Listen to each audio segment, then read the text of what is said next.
একটা কোম্পানি গঠন করার আগে আপনাকে অবশ্যই জানতে হবে এই কোম্পানির কি কি অসুবিধা আছে এবং কার মাধ্যমে আপনি কোম্পানি রেজিস্ট্রেশন করলে ইন ফিউচার আপনি অনেক ঝামেলা থেকে মুক্ত থাকতে পারবেন।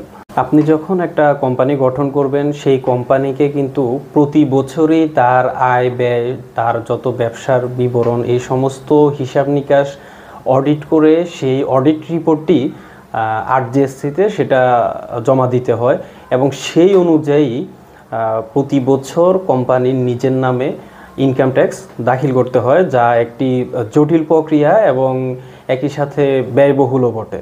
যখন ব্যবসা শুরু করবেন তখন আপনাকে এটা অবশ্যই বুঝতে হবে যে আপনার ব্যবসার পরিধি কতটুকু বা হচ্ছে যে আপনার ব্যবসার আর্থিক অবস্থান কতটুকু, যে আপনি প্রতি বছর আপনার ব্যবসার অডিট করে সেই অডিটের ইনকাম ট্যাক্স দাখিল করা বা এই যে ব্যয়সাধ্য বিষয়টা, এইটা আপনার কোম্পানি বহন করতে পারবে কিনা এই জিনিসটাও একবার আপনাকে হিসাব করতে হবে।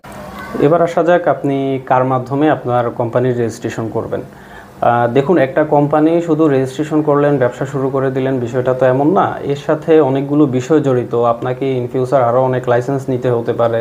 এই কোম্পানির টোটাল কথা হচ্ছে আপনার ব্যবসার শুরু থেকে শেষ পর্যন্ত আপনার অনেক ধরনের আইনি সাপোর্ট প্রয়োজন হতে পারে। তাই আপনার কোম্পানির রেজিস্ট্রেশনটা এমন কারো মাধ্যমে হওয়া উচিত যে কিনা আপনার ব্যবসার সমস্ত ধরনের লিগ্যাল সাপোর্ট বা আপনার ব্যবসায়ের সকল ধরনের এই যে লাইসেন্স সংক্রান্ত অন্যান্য যে জটিলতাগুলো থাকে এগুলা যে আপনাকে সবসময় আপনার সাথে থাকতে পারবে, আপনাকে এই সার্ভিসগুলো সবসময় দিতে পারবে, তাদের সাথে হচ্ছে যে আপনাকে এঙ্গেজ হওয়া উচিত। প্রথমত আপনার কোম্পানিটা রেজিস্ট্রেশন করা উচিত অবশ্যই একজন আইনজীবীর মাধ্যমে, বা এই কোম্পানি আইন সম্পর্কে বা আপনার এর সাথে প্রাসঙ্গিক অন্যান্য আইন সম্পর্কে যার জ্ঞান আছে, যে এই কাজগুলো করে, অবশ্যই আপনার তার শরণাপন্ন হয়ে তার মাধ্যমে আপনার কোম্পানির রেজিস্ট্রেশন করা উচিত, যাতে করে ভবিষ্যতে তার কাছ থেকেই আপনি পরবর্তী সাপোর্টগুলো পেতে পারেন।